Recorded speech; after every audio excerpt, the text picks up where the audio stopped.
Would you pay $100,000 for a Mazda? Well, that's exactly what you're going to do if you want a top spec version of this all-new premium SUV from the Japanese brand.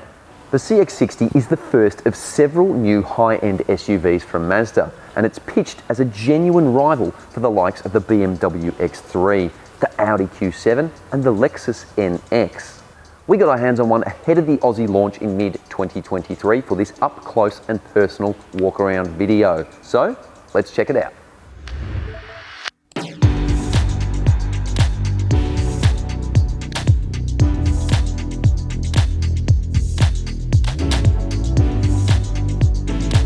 There are three different engines available with the new CX-60, and the one we're dealing with here is a 4-cylinder plug-in hybrid electric version. So you've got the 2.5 litre petrol engine backed up by an electric motor, and it delivers quite a bit of punch, 500 Newton meters combined.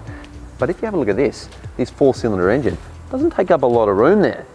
There is plenty of room for something bigger, which is exactly what Mazda's offering. You can also get 6-cylinder, inline 6-cylinder diesel and petrol turbocharged engines, and I think there's going to be a lot of demand for those as well.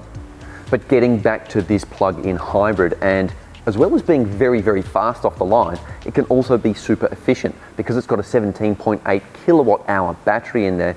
You can do more than 60 kilometers in pure EV mode, which is pretty impressive. All CX-60 SUVs sold in Australia will come standard with a new 8-speed automatic transmission driving all 4 wheels.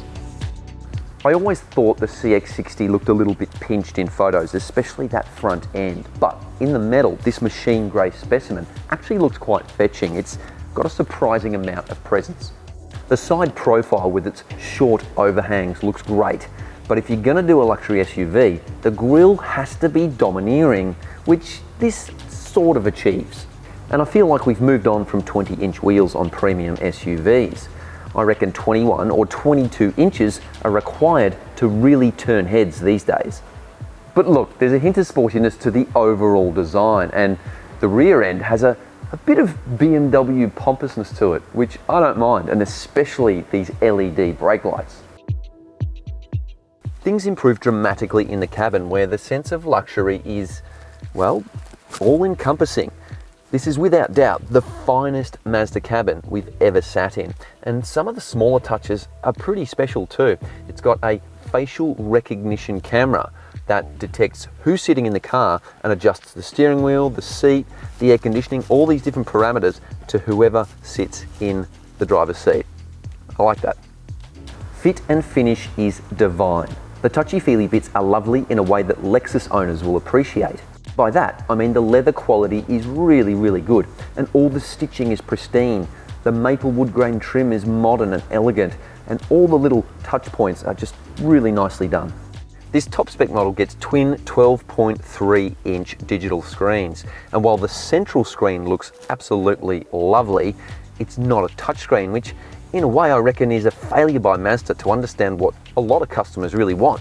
Instead, you have to use this rotary dial, and while it's actually really good for the native operating system, it's not great for Apple CarPlay and Android Auto, which is what a lot of drivers will use most of the time. It simply wasn't designed for this. Those operating systems from Apple and Android were designed for touchscreens. The digital driver's display is big, sharp, and has plenty of customizability too. And I really like the fact you've got several drive modes, including a towing mode.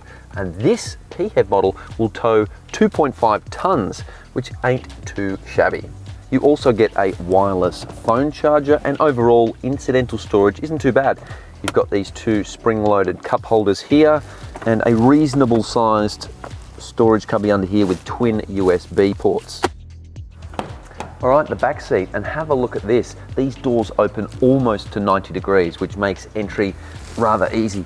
Once we're inside, legroom isn't too bad. I was expecting a little bit more for an SUV of this size, but again, like the front seats, these are really comfy, very, very nicely finished, and there's plenty of amenity. Starts down here with 2 USB ports, and there's even a 3-pin power point.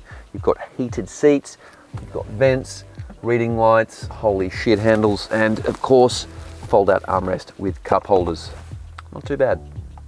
The power-operated hand-free tailgate reveals a surprisingly large boot. This is significantly bigger than its closest cousin, the Mazda CX-5, and it's got really good amenity too.